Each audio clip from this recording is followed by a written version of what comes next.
乡亲朋友，大家好，欢迎收看《村民太妃》，我是谢丽丽。大家看，今日来到也弯的岔路哦，也片是练卡丁车的场地，还有呢，大家看啊，也秀啊过去的车呢。有人讲，也种卡丁车咩是迷你水车，无像小型的水车。对于众多车主来讲，其实练也种车用的操作，用的练，就是加到准做是探热水车的基础。唔咁啲，台湾发展水车的运通，其实差唔多有26年呢。唔过对以下嘅台湾来讲呢，能见度并唔系按高，一当中都係乜嘅問題呢？可能因福圈嚟嘅國家，佢哋除了水茶專做係產業，冇像工業安尼來發展。其實也貴嘢來講呢，咩老海洋工業有生態嘅關係。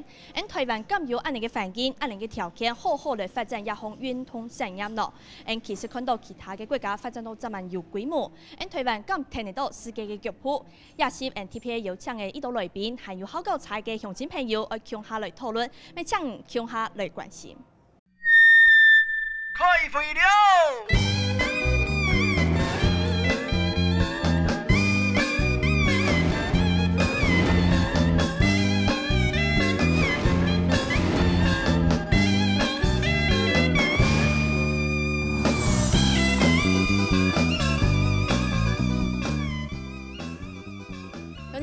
大家好，歡迎收看《村民太妃》，我係謝麗麗。今日 NTPA 來到一個茶嘅工廠哦，就係 NTPA 嚟收聽一個茶嘅產業，向下來討論一下茶嘅產業，尤其係水茶鴉片運通呢。喺台灣咁有天天嘅發展起來嘅可能咯。喺今日 NTPA 有請嘅青島嘅來賓，還有搞茶嘅朋友，向下來看啊。現在從一下呢個之間，其實講到一個發展水茶運通呢，已經有8年嘅歷史咧。唔過呢，看下台灣。一下咁有可能天天呢，咩來講一個企上國際嘅舞台咯。第二咧，先為大家紹介今日嘅 NTPA 來賓，頭咧係中華水茶會嘅會長楊會長，您好。各位電視機面前的觀眾，大家好，我是中華賽車會的楊光榮會長。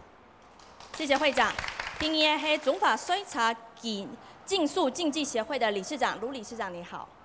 好，大家好，我是中華賽車競速競技協會的理事長盧建宏，謝謝各位。接下來係茶樹汪志源汪先生，你好。我是小翁，謝謝。剛才大家今日都來到現場哦，還有另外呢中立監理站嘅副站長未來到現場誒。觀眾朋友大家好，我係中立監理站鄭建湯副站長。剛才大家今日都來到現場，向下來關心一個水茶嘅產業哦。NTV 咧就係先來問電視機頭前嘅鄉親朋友，你敢有參加過一個水茶嘅運動咯？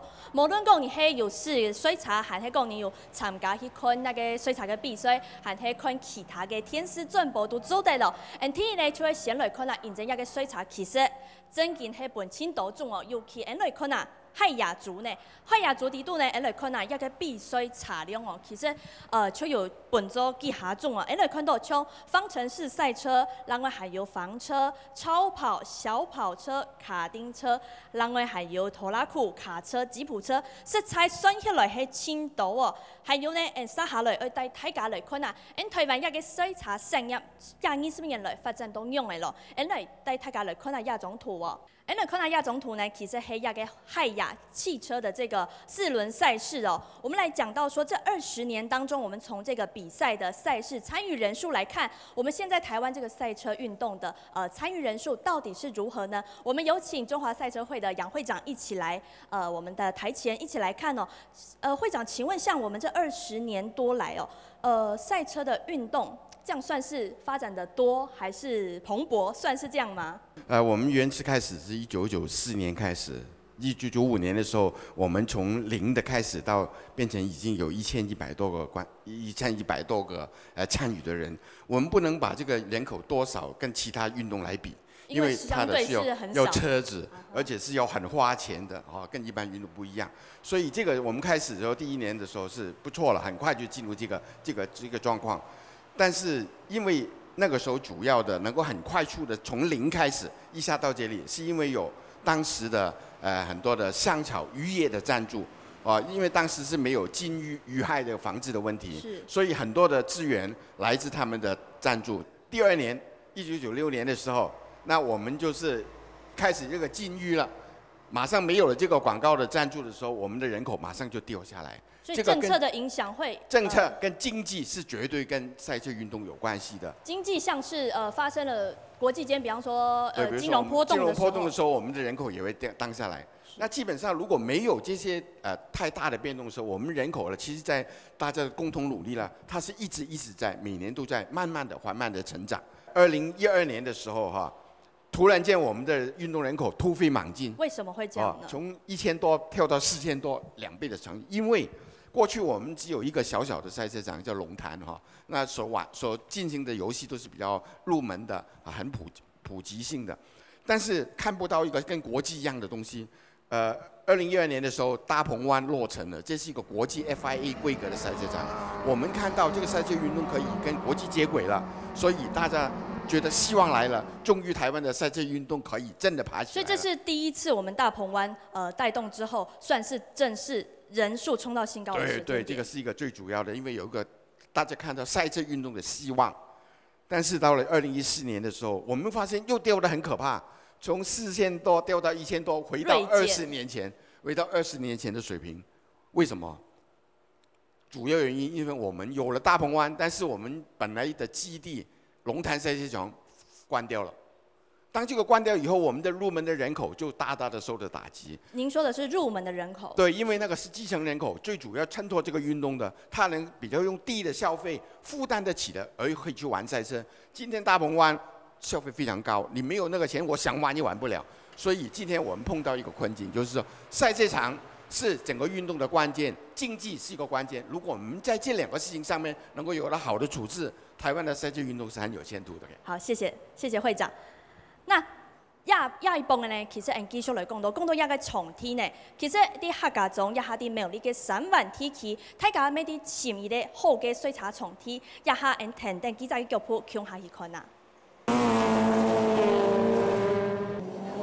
水茶東腳嘅40個氣，茶樹啲長空向樹熟土感，順通嘅觀眾可能未猛結聽，只唔過想去看水茶珍貴嘅水質，啲台灣做嚟個冇按改。啲屏東嘅太平灣國際水茶廠，2022年正式啟用，看那過去全台灣水茶廠體，一下就大白天天。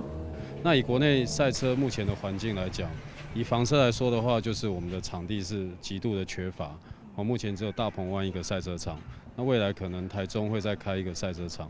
那即便是這樣，其實還是不太夠。好，那最主要另外的因素就是我們需要政府的支持，還有一些汽車廠。他們也可以提供更多的資源。如果是這樣的話，我想國內的賽車環境，從卡丁車到房車都可以比較蓬勃發展。呢部嘅搖動人千中意苗栗一搭私人農地，對天來講一套嘅評價，就可能出搖動人啲鴉片練習上富類兵。本來它是屬於私人的土地啦，你表呢是唔可以搬其他人落來，不相關的人落來，影響到這周邊的老百姓啲嘅居住品質啊樣嘢啦。當然啦，如果你們講想做一個，比如說場地啊，或訓練場地啊，或者比高的地方啊，也是以後。但是你要做，你必須考慮的問題，用地問題，地點多難，會不會影響老百姓？會噪音的問題嘛，和空氣問題嘛，或者其他因素影響附近老百姓的安寧啊，環境的造成的破壞啦，水土保持啊，各方面每個單位做管制。一下大家可能到總係按到數位素材呢，頭擺是喺龍潭嘅水茶廠，呢度水茶好高嘅人呢，都會來鴉片咯。另外呢，鴉片咪判嘅當到珍貴嘅比賽，唔過呢，停定2年以前，2013年拆堤過後，鴉片就變做按呢嘅用嘅，唔過頭擺講緊清好。龍潭賽車場雖然它現在已經關門了，但是它過去畢竟扮演着一個在房車賽裡面一個比較入門的場地的角色，對，因為一般的車手在那邊，你用比較初階的車種，你可以在那邊練習到許多的賽車技巧。台灣那個場地啊，一個國際級的大型的賽車場呢，一個就夠了。那了不起，如果因為它太偏遠在南部，如果多一個在北部，我想那就是完全滿足這個需求。但是要支撐這麼大的一個賽車場，他們的門檻非常高。那要消費能力很強，才能維持這樣的賽事。其實我覺得台灣更需要的是類似以前龍潭這種小型的賽車場，它可能在1點多公里了，長度也沒有太長啊，直線就200公尺，但是可以容納更多的新手。台湾廿20年来，水茶运通本地为稳定发展的，不过高效率认证长期问题，促成产业生态变化一道。希望长期需求友好结业，咁做嚟带动另外一项运通产业嘅发展咯。觉得是朝多元化的，而不是因为赛车场给人家感觉就是很高贵、很花钱啊，很就是不好的行为。可是其实就是政府也要宣导，让大家知道说赛车场就是它是一个合法的，它不是真的在飙车。而是等于说它是运动体育的赛事的一种。年轻人一定是血气方刚，那你要让他有地方合法地方，如果他在政府能够促请这个所有的单位让北部或中部有个赛车场，其实大家不需要那么多交通费用，那其实他参与的可能性就会变高。那可是如果北部、中部都有各有一个合法的机车或汽车的赛车场，那其实大家也不会在路上卖命。好，就像家下样片当中，有人就讲过，讲到水茶其实一懂人，其实第一咧就会想到飙茶，就会直接想到赛车等于飙车哦。咁事实系按钮，某听错会不会是大家误解了？我们先来问问看大家现场今天参与的朋友哦，大家对于赛车的印象真的会直接联想到这个飙车吗？我们欢迎大家跟我们一起分享。大家对赛车运动的一个想法呢，可能有点误解的哈。那最大的原因有2个，一个就是速度嘛，就危险。那再来第2个就是噪音嘛，讨厌的声音这样子。邻避设施，对，有点吵。那其实如果你有一个合法的赛车场的话，就是你去里面运动的时候，其实它是蛮安全的。什么叫安全呢？因为赛车运动会做了很多的预防性的措施呢，去保护你的生命安全。打个比方讲，你车上的装备啊，你身上的装备啊，还有现场的工作人员啊、救护车啊、场地的防护系统啊等等的。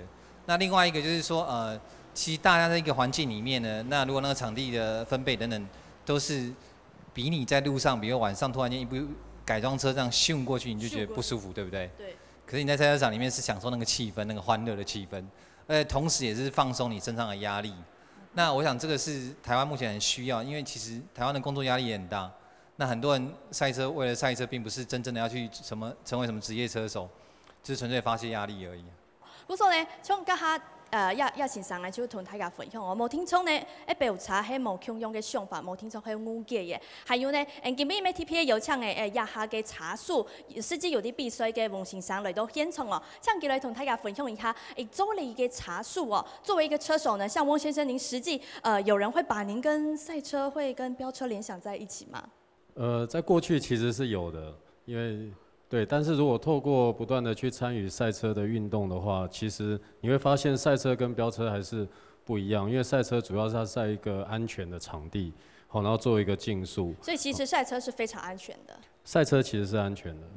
剛下樣片當中，我們有看到大家 V 都會起名字，水茶嘅場地哦，就是大家為了要找一個賽車的場地，其實是傷透腦筋。比方說呢，剛才我在影片當中有講到，在這個三灣這個地方，現在大家好像找到了一個地方可以來發展一個大家水茶以後嘅素材哦。要給就會來請教一下盧理事長哦，像這個場地，像我們當初去找的時候呢，可能是因為什麼考量？一個賽車場地要能夠適合一個所謂的，剛才會長有說了一個入門的一個狀況哦，它必須符合幾個條件，比如說一個初階者他能夠參與，再第2個他觀眾能夠很快的能夠了解我們在做什麼，那再來第3個他花的費用不要太高，那最好是能夠在台灣的中南中部一帶是最好。所以我們去看完這個場地之後，我們發現到它的確有一些類似的特性，但是因為這個地方最近的景氣、最近的氣氛，大家把賽車跟飆車老是結合在一塊，所以我們在申請做場地場勘的時候，交通單位的確到現場來看着我們來怎麼做。那我們當天所有的車輛用拖車運載，那所有的車輛戴安全帽、戴手套，全部防滾籠。做一個測試的時候，他們看一看沒什麼問題就離開了。是。所以其實我們做了一個非常完整的一個示範，那他們也覺得我們來看這場地是 OK 的。那但是只是接下來我們要有沒有機會把這個場地變成一個以後固定或者3個月一次、半年一次的練習場地，我們就還要再評估看看。所以這種種大費周章都是為了要找一個場地而已。這是因為出現我們台灣出現了這個賽車場地不足，這是最大的原因。對，因為台灣它並沒有所謂的賽車法的規定嘛。所以我们找场地的地目是一个很大的问题，这是第一个。那第二个，它的这个噪音也是一个很大的问题。当车辆在进击的过程当中，它产生的噪音哦，排气管或者是轮胎摩擦地面的声音，它造成的这个噪音哦，有可能在瞬间达到150分贝以上。那这样的一个噪音必须要有隔音墙嘛。可是事实上，我们很多找了一个场地，有可能是海边的停车场，或者是一些郊区的一些停车位置，它不可能有所谓的隔音墙。所以我们尽量就是跟住户越远越好。所以我们做的一个测试都算比较简单，就是我在做练习的位置离最近的住户直线距离的分贝器，我们来做一个测试。如果能够低于80分贝，那我想就符合有关于噪音管理的问题嘛。如果会有这样的噪音疑虑的话，我们就宁可不要在这边办，免得办完之后被检举、被开罚单。其实像现在全台湾的赛车场真的就只有一个，它在哪里？屏东的大鹏湾这边，屏东东港大鹏湾现在有一个国际赛车场哦。这个呢，它是属于台湾的这个休闲游憩的 BOT 开发案，而它这边呢是属于G2 等级哦，全长其实是有达到3.5公里以上哦，而现在就是全台湾就只有这么一个。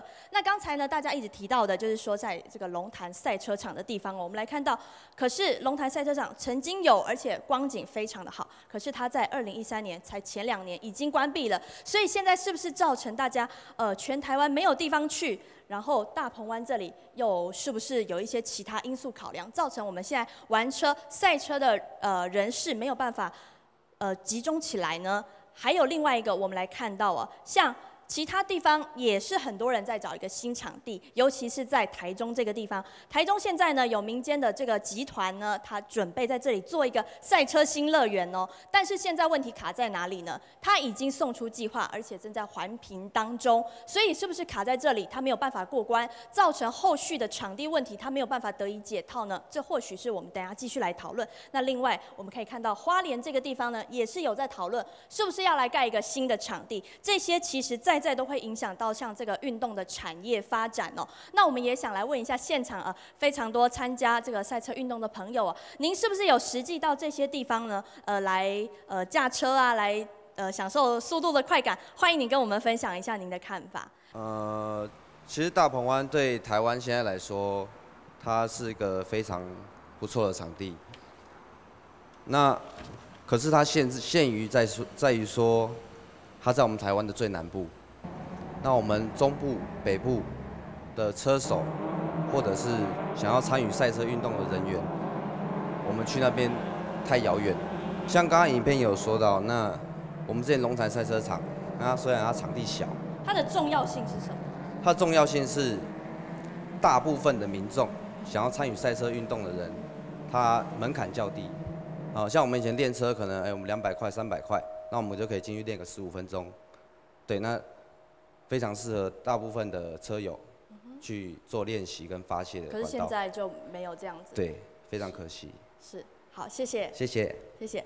好，今日 MTP 有请到也个头摆龙潭水茶厂嘅经营业者哦，中心3 MTP 来到现场呢，下面来请教一下，像既然讲龙潭水茶厂佢扮演一个按重要嘅角色，就是龙潭赛车场它扮演这么重要的角色，但是呢，它却在什么样的因素呢，造成它必须要停止营业呢？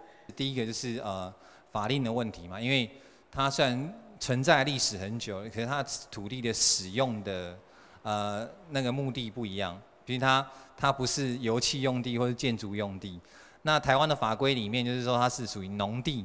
这边是属于农地。农地的意思就是说就不能有任何的建筑物。那你看它也没有建筑物啊，对不对？它就走跑道而已啊。那甚至到后面的时候，把关东崎岖也慢慢的移除掉这个部分，他还是认为只要是农地上面就要长草，要有泥土，要有植物。就像我们刚刚影片看到，现在长了很多树了。对，这是台湾的法规。是。对，那第二个原因就是因为它人口越来越多了，它的等于是比如说它可能1个月只有一场活动，它到后面是每个月的4个礼拜、5个礼拜都有活动，而且它的活动人口可能都是在1-2千人左右，所以它产生的声音的部分会很大。那对附近的周遭的居民来讲的话，就是一个它居民大部分的居民其实都还可以接受，就是有部分的居民可能对这声音比较敏感的，他会一直不断的去澄清。那其实龙潭赛车场在龙潭地区这么长的一段时间来，对龙潭的影响性其实是蛮大的。打个比方讲，就是它的旅游，它的那个hotel 的住房率就提高很多了，然后在餐厅的用餐率也提高很多了。那它其实它带动的是很多民生的经济周边的发展，对，是它只是一个运动的场所，并不是一个职业的赛车场，它就已经有这样的效益了。我们其实是很希望，就是真的有这样的一个比较基础的赛车场的场地呢，再一次的重现在台湾的部分。为什么呢？因为实验证明，就是这个才是最主要的人口的消费族群所在。场地，你现在有百货公司了，比如大鹏湾是百货公司，那你还是需要夜市，夜市才是大家会去的地方，对。比如说贵妇绅士会去百货公司，可是普罗大众还是去逛夜市啊。谢谢你。刚刚总经常讲哦，水茶运通某听说就会像一个金字塔用诶，有不同的诉诸的族群在里面哦。还有呢，其实从体对大家的影响系蛮大喏。现从嘅类比没有来提出你嘅想法不？早期没有大鹏湾的时候，龙潭是我们台湾人北中南唯一可以聚集所谓合法性，那进行所谓的竞速或者是运动的地方。那不管今天是属于动态的或者是静态的，它都是我们台湾所谓低标准、高规格可以进入的地方。那当我们进入里面举行任何的活动跟项目的时候，我们都希望可以拥有一个合法性的场地。可是，在2013年之后，龙潭拆掉了，大鹏湾成立了，许多车手必须南移。那必须南移的时候，今天不管是静态的也好，动态的也好，在于我们的应该说体力，或者是经济，或者是说我们运输各方面，在于我们都需要付出更多一倍的经济效益成本，才有办法去达到我们的需求。所以日后才会越来越多人放弃了走这一条路。那在于台湾的法令，很多人一直在推广什么？推广合法。合法2个字，对于我们台湾人真的很渴求合法2个字。那今天大鹏湾成立了，世界来认定它是属于台湾 F3顺3级的赛车场。那台中呢？花莲呢？这些环评如果没有过呢？那是不是会造成更多台湾玩车的人口外流？所以这您认为中间最大的问题点可能出在哪里呢？其实很多于政府机构他都会认为说，今天不管你设定的任何的场所，都有可能会跟财团有关系，但是从来没有去顾虑到说，其实我们台湾有一群默默的人在为这个运动在付出，所以我们只希望说，台湾有越来越多人可以支持这个运动，那甚至有更多合法的场地，然后让我们来办活动。谢谢。讲到鸦片呢，其实一个运通产业做得来搞到发展起来、推广起来，从体实在是一个轻松一个问题。那鸦片呢，就想来请教一下翁先生哦，像您个人身为一个车手，您练习都会在哪里呢？既然说场地它是这么样匮乏的话呢？其实以现况来讲的话，那大鹏湾赛车场毕竟对我来说是比较远嘛，所以我通常是利用那个自由练习的时间，可能提早1、2天下去这样子。那在平常的时候呢，可能会用像卡丁车这样子比较便宜的消费，用卡丁车来练习一些基本的反应。对。那会长不知道您怎么看哦？像这样子场地，像刚才钟先生也有提到，这个龙潭它以前就是遇到了地目的问题，还有另外就是像居民居住安全的问题。未来假如又有一个新的地方，不管在哪里哦，它最后这些问题得以解决吗？其实现在的赛车场的兴建已经被列为这个重大的运动设施，是运动设施，但是它卡在一个比较关键的，就是环评的问题，因为这个赛车场对周边的环境的冲击啊，在环保的议题来看呢，它是有蛮多的一个被人家质疑的地方。最大是不是就是噪音的问题？包括噪音，包括空污，包括是对附近办赛事的时候交通流量的影响。那巡检的会都产生这些东西，这些而大家都知道，现在环保意识在台湾是非常被抬头的那虽然有些是真议题，有些是假议题，但是都很被操作所以我们在帮各几个赛车场做进行合法化或者是进行申请执照的过程里面呢，我们都会碰到这一些的难处。当然，如果是政府认为这个产业或者这个运动是值得推广的，他愿意加一把劲，而不是袖手旁观，只是说乐观其成的话，我想态度是不一样的。是，比如像新加坡，它可以把道路封起来，变成一个国际 F1 的赛车赛道；澳门可以每年就把这封起来，变成一个国际知名的街道赛道，因为政府在支持，所以政府的态度是关键。政府对赛车运动是不是一个运动，是不是一个产业，他的态度决定我们将来的发展。是，谢谢杨会长哦。刚刚呢讲到一个政府嘅态度所呢很用嘅呢，其實等一下啲樣片過後呢，繼續來老大家講，現在從討論嘅案度哦，從呢個問題解決過後，還有其他嘅乜嘅觀念，還有想法，為了影響一個運動產業做得發展冇，繼續來看啦。戴好樹立，還有安全帽，跨出腳步，準備上場。眼鏡上收手管，卡丁車離體內猛擊拳，查出親切享受足球嘅速度感。大概3年多左右了吧，对，接触卡丁车的部分到驾驶。那未来当然就想要可能开房车啊，或者什么，甚至是想要出国比赛啊，对吧？因为看电视都会觉得射手真的很帅，对，这部分是我的梦想。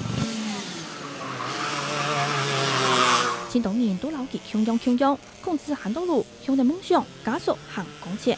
高卡經檢查，時速超過有70公里，讓我來看下行卡夾嘅壓縮。今天天氣不算特別好，因為有點下雨，地面賽道是有點濕滑，溫度也不夠，所以今天純粹只是來把自己的成績穩定的做出來就好。以整個賽車產業來講，卡丁車算是一個最入門的一環啦。好，那很多國內外的賽車手都是從小就由練習卡丁車開始，然後學習到更高的賽車技巧。卡丁車認真是一次相對較大，場地未較簡單，大家就講也係水車運動嘅基礎天堂。不管任何一個級別的賽車場地，最重要的一定是安全。好，那像以我們卡丁車來講的話，我們場地的安全是符合賽車會的認證。好，那比方說我們有用法國進口的 TechPro 護欄。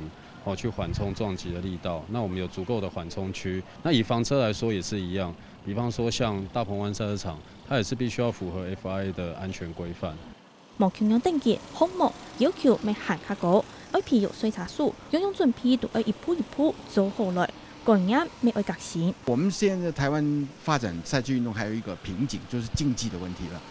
賽車運動的確是比其他運動來得花錢，因為多了一個車子嘛。而不但車子有問題，關係你的從安全的投資，你要花很多錢。比如說這個安全帽啦、後附的防火衣啦、這個保護的東西啦等等，都是要花錢的。那如果你只要開快車在路上飆車，其實你都可以不用買啊。所以要玩一個正規的賽車，從安全的考慮來講，你就要有很多投資在這個安全性上面。那很多人不願意花這個錢，就不合法的賽車在外面飆啊。可能台灣卡丁車運動經濟發展漸漸嘅30年嚟，攞亞洲其他國家類比唔會短。不過國內基礎水車運動發展，實係老附近嚟嘅國家冇辦法比嘅。剛才咪講到哦，政府扮演一個非常重要嘅角色。唔過喺台灣哦，就繼續來看下，一個水車順來其係運動體育行係產業咯。對一種圖來看下，又係一個體育數嚟到大家講嘅哦，一個體育做的本質動力無動力，但是呢，動力就像賽車哦，它是由一個載具產生動能。比方說像遙控飛機、水上摩托車，還有今天我們一起討論這個賽車哦，它是屬於這個動力的範圍之內。但另外呢，大家熟知的像馬拉松啊、自行車啊這些球類哦，都是自己人體就可以產生動能，可以來進行這項運動的，所以它屬於無動力。那剛才說的政府的角色其實非常重要，而體育署他說呢，它是管理這個部分。可是呢，像我們的賽車要找一個主管機關，甚至是管理單位，要來索取一些資源，或者說來提出希望來提供一些資源挹注的時候呢，是不是就找不到對口一個單位呢？比方說體育署，他可能就會說呢，因為這個是要由載具產生動能，並不是屬於體育的範圍，所以並不是它的管理範圍之內。那在需要一些其他資源的時候，或許就找不到窗口了。像會長有這樣子的狀況發生嘛？我們在舉辦很多賽事的時候，直屬的一個單位，還有誰會來協助呢？其實在1998年的時候，体委会就已经承认赛车是一个正式的运动单项，被承认的。好，只是它不是奥运会的项目，这就是非奥运的项目，它是运动单位。所以那个时候我们的主管单位赛车会是体委会，但是当体委会被撤除以后，回归教育部的时候呢，这个情况就改变了。因为教育部所认定的体育是一种体能的教育，就像有人体产生动能，所以有动能有机器参与，它就不算了。跟体委会过去认定的 sport 这个有游戏、有竞技、有体育这几个涵盖面不一样，所以他把范围缩回去，只有在学校的教育，就把我们这个所谓的这个赛车也好啦，飞行伞也好啦，这有动力的啦，都把它视若无睹。其实上，在今天赛车会的登记，我们的直属主管单位还是教育部体育署，还是教育部的。只是你去问他的时候，他就说：“哦，我不再管你们了。”所以这个是本身政策上面的矛盾，这是政策矛盾。对于整个一个我们就努力去发展的这个运动的单位了，这是没有一个政府的主管单位给我们在后面 back up 来支援的话，那你想象是有多困难呢？在推广这个方面是比较辛苦，各自要打拼的喽。好，谢谢会长哦。还有呢，因讲到鸦片哦，因为根本现场要来嘅按到调查嘅朋友，还有查询要来嘅，等一下呢还有乜嘅想法要提出来呢，因都非常嘅分享哦。等一下，下一集团呢继续来讲，一個水茶運通咧，佢順利有乜嘅經濟效益，喺台灣做地樓嘅發展做產業喎。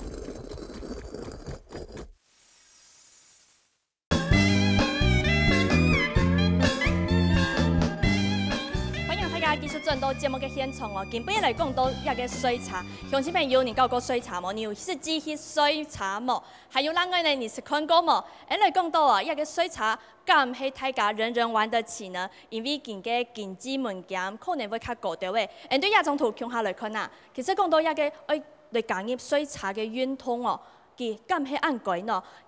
因為呢，像佢嘅防護用具，嚟看啊，輕基本嘅哦，像一個衫，還有樹蠟，另外像帽誒，防火內衣、賽車鞋也都哦，等都係非常重要，做唔得冇嘅。唔過呢，佢貴嘅來講呢，基本千到要試睇幾多錢，3萬日元哦。嚟請教一下現場嘅一個車手翁先生呢，像您本身哦，在投入這個賽車運動的時候，其實這個經濟資源對你來說，它造成的影響還好嗎？其實這個是投資在自己身上的，這是必要花的。好，而且我們在做房車的賽事的時候，所有的裝備最重要就是要防火嘛。好，所以防火的裝備一套下來，全身從安全帽到賽車服、手套、賽車鞋、hands 這些東西，好，那加一加的話，一般都會到10萬塊左右。好，因為在賽車的過程，如果說我們本身成績還不錯，好，那我們就可以得到贊助商的青睞。好，那也許他就會說，OK，贊助商提供你所有的裝備，哦，或者是提供你一台車，或者是 support 你報名費等等。實際真的有的。對對對，所以在賽車的其實也並不是說沒有前途。如果你真的很有天分，那你可以往這方面爭取到更好的成績。好，那在這個人的花費部分是可以減少。非常感謝哦，謝謝翁先生。繼續來看下一個水茶佢做嘅帶動從乜嘅發展哦，今邊要來到一個茶廠哦，嚟看到從希講你嘅水茶愛嚟改裝，還有提高嘅新能哦，冇聽錯做嘅帶動順豐嘅一個產業發展，像本土茶嘅之初啊，加還有講到嘅，還有另外改裝一個部分哦。現場今邊來請到嘅教茶嘅朋友哦，對一個水茶產業攞嘅好好發展起來，大家有乜嘅想法冇？玩車到現在有玩20幾年了，對，一直沒有正式的場地才有飆車手，他們才會在大路上亂跑。當你一個區內有一個場地的話，一定會沒有所謂的飆車族，他們一定會去合法的場地跑，對啊，就不會在路上這樣子半夜在那邊奔馳啊。那產業的部分呢？您認為像剛才有提到周邊觀光效益，它可能會帶來這些觀光人潮，帶動休閒產業的發展，是這樣子嗎？對啊，就比如汽車旅館啊，還是餐飲業啊、夜市啊、小攤販啊，對啊，會帶來那一些攤販的那種經濟發展嘛。是，謝謝這位先生。還有其他的嗎？我希望啊，像我們車現在那個很多啊，那種合法化的那麼一些卖改装品啊，可是政府都不太去支持，是说装到我们车上就等于说不合法可是我们希望是说政府是说他去讨论是说装到我们这车上呢，像一些改装用品啊，可以去讨论说装到车上，或者说基本上说，这些东西我们装到车上说门槛到哪里这样子。OK， 好，谢谢。还有其他的朋友吗？好。赛车这项运动对于改装品的这个产业的发展，其实是一个很重要的一个推手。因为没有赛车，我们这些改装品、改装部品的这些制造商，其实就没有生存的空间。对，那当然再回归到一点，就是说它被安装于到车辆的合法性。因为像我们所熟悉的，譬如说日本好了。对，那在日本当地，它是有一个合法的一个机构，可以去认证这样子的一个品项是合法，可以安装在车上的。那在台湾是非常欠缺这样子的一个认证的机构。对对对，所以才会导致说现在现行很多改装品可能从国外花了很大笔的预算，花了很多的功夫把它带进来，回到了台湾，它可以允许进口，对，但是它没有办法安装，那安装在车上就变成了不合法的。不合法，然后就被抓了就可能就被查验，对，就被取缔等等之类的。那其实这个相形之下是非常扼杀我们台湾的一个赛车运动的发展。对，因为绝对是有关联的。我以一个制造商的角度来去看的话，这是绝对有关联性的这样子。对，谢谢。还有钟先生。其实赛车运动它带来的人潮呢，对于休闲观光产业来讲，它挹注的不光只是旅游业、吃的部分，那还有比方说广告产业可能也会产生出来。好，那再来就是刚刚提到就是制造业的部分。其实赛车产业它发展出来的在 Motorsport 的制造产业的部分，用在一般车辆上面的话，是全球性的一个市场。打个比方讲台湾有很多做避震器的，它其实不是只有卖在台湾而已，它台湾市场可能只有1%而已，它有99%的市场在国外。外销。对，它就是靠赛车起家，然后接着就是把这个产品卖到外到别地去，甚至比如东南亚，可能比台湾落后国家去，它就外销到那些地方去。那也有可能，比如说他可能去 OEM 国外的品牌，比如说国外的知名厂牌，台湾的精密工业很厉害，就在台湾 OEM， 那这个产生的就是生产业的另外一个面向。那我们刚才提到就是说，其实对观光产业的影响很大的地方在哪里？比如说，我们打比方讲，比如说澳门或新加坡好了，大家都有赛车场地一流的，然后办国际赛事这样。对啊，办国际赛事，每年飞过去看那个比赛有多少人？每一个人那边一天的消费有多少钱？一天吃喝玩乐要花多少钱？对啊，就不得了，你光那个机票过去就不少钱了，你从飞机上面就可以抽多少税回来了，对不对？然后我们再来比方讲就是在美国的赛车运动是一个比较 entertainment 娱乐性的，就是我去呢是全家大小去，开着露营车，我在那边在赛车场度过一个周末，那结果所有的广告产业都进来，奶粉也进来，尿布也进来，有什么关系？没有关系呀，对不对？谢谢。卢理事长，您认为像刚刚提到产业的部分，赛车运动结合这个汽车产业，它是不是真的可以带来这样经济效益？对，因为事实上世界3大运动，赛车、美式足球跟棒球，这3大运动它的转播人口、观看人口跟造成的经济效益是全世界最大的3个运动。那在台湾赛车，事实上不管从改装车到赛车的市场，从哪怕是小到一个 HID 的灯泡，大到一个整个车体结构的一个变更，它都是一个工艺的艺术品在这个地方呈现，所以它绝对是一个产业的成长。那改装也好，赛车也好，赛车是一个极致的发展，告诉它的能力、它的能量到最 top 等级到哪里。那么一般的改装可能从小小的装潢到声音结构的改变，到整台车的静音，到这一部车的颜色的涂装。它可能都是个人个性化的一个再延伸，所以它是一个艺术类工业文化的一个成长的一个指标。它带来的经济效益不是只有买跟卖的问题，它可能还有在世界上的排名，有可能世界运动的排名，有可能是制造业的排名，所以它是一个很重要的一个发展因素。谢谢。是。那杨会长，我们台湾有发展这样子的条件跟环境吗？我们吃得下这块饼吗？说到运动产业，我们必须对赛车这个本质要有一点了解。它基本上是两个大的面向，一个就是它是一种娱乐事业 （entertainment business）， 一个就是 motorsport industry 赛车工业。这是两个不同的面向，都是非常庞大的产能。我们讲 industry 部分，从汽车的制造跑车。制造发展科技，怎么从赛车里面得到的科技转移到家庭房间去使用，增加它的安全性、性能等等，就是一个非常庞大的发展的一个系统。那我们台湾的可能会碰到后面一点点，就是所谓的 aftermarket 以后的改装部品，这个我们台湾做得非常好，非常高的水准，很多国外知名品牌都是我们在做的，其实。那其实这个是我们台湾很有潜能去发展的一个部分。虽然我们的汽车工业不行，我们没有研发自己的 model， 改装部品，但是改装部品是个很大的一个对。那像改装部品，日本就是一个很成功的例，它有很好的汽车工业，又有很强的这个改装部品。英国也是一样。那台湾虽然没有汽车工业，但是我们的改装部品其实上已经有相当高的水准，这是这个毋庸置疑的。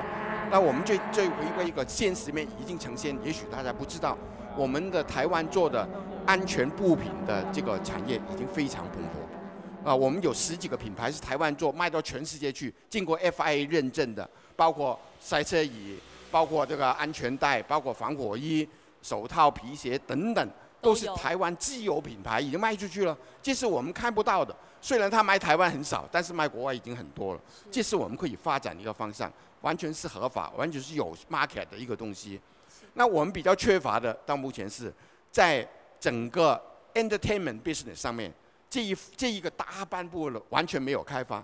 我们的棒球在这边开发的很好，因为我们有广大的人口，有50年的运动文化，而才有一点点人口这么少，你要发展这个，要更庞大的赛车运动人口，而且赛车运动的喜好者、观众，有了这个科学以后，我们就能产生的。广告事业、媒体事业，那观赏事业、观光表演、观光其他的什么衣食住行有关的都会带动起来。你说大鹏湾开了以后，附近的那个旅社的业绩突飞猛进，以前没有这么多人去，现在很多人都要订房间了，所以这个是可以慢慢就会看得出来的。那如果我们在政策上有认定，有这个需要，有这个才能的话，政府在政策上面予以支持的话，我觉得这两个我们都是有机会发展的，而且是有不错的一个前景。这是赛车运动我们所看到的。谢谢。人来了，钱就来了。还有刚才呢，车友就有提到像一些改装部品的问题哦。今天我们监理单位呢也特别拨空来到现场。不过在这个之前呢，我们先来看一段影片。在不久之前呢，有一群玩车的人士，他们站上凯道，集结起来要表达他们对于改装的诉求。我们一起去看。落地起目釣意，規圖變咗超跑停車場，幾百台貴重車被排開。我從來沒有想過說有一天我會站到凱道，為了玩車這一條路，需要來訴求。超出意落到國體，幾下條名為顯出訴求。台灣有非常多的改裝部品，汽車工業部品是全世界製造的風格，而且它的技術跟科技都已經到達一定的水準以上。但是它可以做全球性的行銷，但是不可以在台灣內部販售之後再做安裝，這是一個非常矛盾而且非常尷尬的一個問題。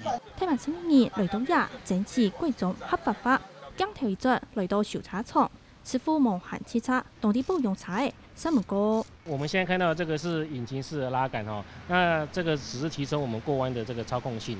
可是，在政府的這個眼中，它卻是個違法的東西。而實際上，它卻是個提升安全的一個很簡單的東西。可以賣，可是車友卻不能裝。今就強調，貴重車零件買賣都合法，不過裝對車嘅好就變做唔合法嘅，這種認為也真唔合理。其實改車就跟女生穿高跟鞋一樣啊，男生只是想要把車子有一點自己的特色，然後吸引一下人家目光，那他並不會去影響別人啊。那可是他這稍微的改裝，可能就會引起警察貝貝的注意，他會說我們非法改裝。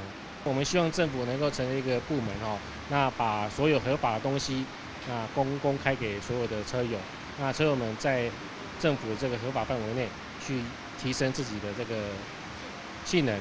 我们说避震器好了，原厂的相对的是比较以舒适为原则，可是就是你改装过的话，它的安全性，例如说我们过弯的时候，原厂的会比较容易侧倾，相对安全性的问题就会比较大。可是你改装过的话，它的那个安全性提升，你转弯的时候，你那个比较不会人都弯弯的，相对你造成你的方向盘会握不好，就容易发生问题。今年单位因为讨论交通安全规则写到动清楚，拍亚中的贵边大牌眼镜也调设批，希望请告就会发9600，对也强调都是安全考量。不过也要采用因为法令有限制，也要强用咩是安全考量，故所始终起了统一，凸显矛盾。希望早日得到政府的重视，让我们合法的购买、合法的装设。我们只是希望说，把我们的爱车增加于它的安全性，增加于它的美观，并不是所谓的就是一定改装就是一定要飙车。刚才大家提到了可以装可以卖，但是你就是装了之后不能上路，是不是现场大家也有遇到这样的问题，想要提出来的？大家都把自己的赚的钱啊，或是存的钱啊，都花费在改装上面，为了提升的，就是所谓的现在最要求的底盘，例如避震器。我们换改装避震器，只是为了安全降低或是提升过弯的效能，可是，在台湾却是不合法。而原厂的性能就是过弯会做倾斜的动作，会造成我们的危险。实际上吃过的红单有哪一些？被开了什么？我以前玩车玩了10几年，我吃过最多的就是18条，所谓的非法改装。哪一个地方不行的？非法改装就是只要你任何一个地方改变，不是原厂，它就可以列入这一条。是。这一条就是要进监理站全车检验。检验，重新验车。是。是，好，谢谢。待会我们请监理单位一起给我们回复哦。再来，还有这位先生。那你改装了什么？就比如说彩绘好了，是彩绘也不行。之前没那么可以，然后现在台湾法规好像有更改，就是比如说改彩绘你要到原厂的样子，然后以前可能就彩绘可能就会被抓，所以被开过18条。实际上荷包扁了多少啊？本人以前跟他差不多胖，然后自从改车以后这样了。是，对，都已经这样子了。OK， 还有其他的朋友吗？来，请说。我之前有去别的地方，然后就我们几台改装车在那边看夜景，然后被警察拦检。对，他就过来，然后就跟我们说，这里不可以停车哦。那我们就问他说，那我们的车子要停哪里？他说你的车子就停到下面去的停车场。那我们过去停的时候，他就直接过来了，然后请我们移开。他说你们还不走吗？我就说我们只是要一点空间，在这个地方。可以看个夜景而已，然后他就回我说，三卢大战也是这么说的，所以我们就被赶来赶去的。被赶来赶去。对啊。所以觉得很困扰的点就是。很困扰就是我们需要一点空间，可以让我们聚在一起，对啊，你像以前我的话，我是都在夜夜笙歌，都在喝酒的。自从改车以后，我全心就投入改车，也不会去外面有的没有的。对啊，好，谢谢。那刚才针对很多人他提到其實查各種股票，唔過呢上路股票手本人可以發達呢，一個部分呢，監理單位我來說明一下係。那刚才各位朋友都有提到说改装的问题，其实像我们目前依照那个道路交通安全规则来规定来说，在23条之一还有附件15都有针对一些汽车设备规格变更哦。它有明定一些可以变更的，还有不能变更，其实都蛮明确的啦。其实这个法会过是应该是从民国95年那时候，因为那时候还有那个改装精品协会，那时候一直在推动一些让改装的相关的规定，然后合法化。所以其实大家现在有些改避震器其实是没有关系，像我们有规定说，你只要改避震器，只要不要超过原来的车高，它避震器是可以改的。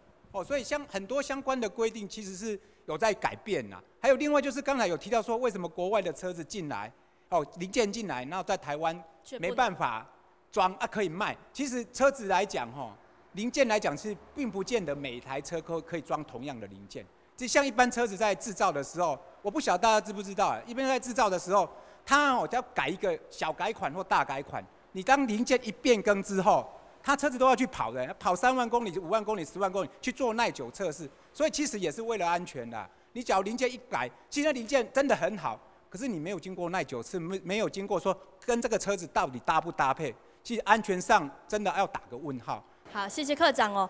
一个水茶，跟它有大家更共都要改装，它可以带动一些产业链的发展。那另外呢，其他的像刚刚今天一直提到娱乐业，还有呢观光业，观光效益它其实是可以带来透过这个赛车运动带来这些产业发展的哦。我们来看到这张图呢，我们台湾拼产业化，刚才也讲到了，各方的资源来挹注进来之后，其实是可以台湾的是不是有这样子的环境、这样的条件来吃这块大饼呢？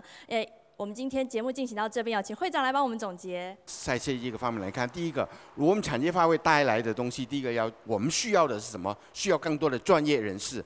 这个专业包括 engineer， 就是汽车工业的，因为赛车是一个 high performance， 是一个高等级的这个性能的输出，它需要的不是修理一般的机械的人就可以做，所以就会产生新的一个需求。我们的工业技术、工业的技师会升级。带来整个经济产能不一样。收一个计程车这个引擎可能是几千块就解决了，收一个赛车引擎可能是20万，那个经济产能是不一样的。所以这个是很大的一个 potential 在那边。还有大家最重视的这个经济资源，它到底可以带来什么样的效益呢？这个效益从每一个范围都可以，从看观众的门票就可以了，税收增加了，对不对？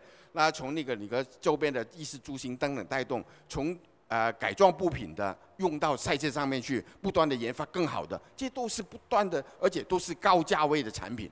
它是一个高价位的产品，所以它带动的效益是很大的。做一个改装汽车，它带来的产能是可能改装100部的这个脚踏车，都追不上的一个产能。所以这个是很大的一个东西。那当然有了这个一个产业以后，从娱乐税可以增加嘛，我们进来的这个改装的东西啦，卖出去的东西啦，营业税的都会整个税负都会增加。场地里面就会产生有很多的，除了提供比赛用的车辆测试啦，很多相关的产业都会围绕着一个赛车场产生一个它的一个生产的一个中心出来。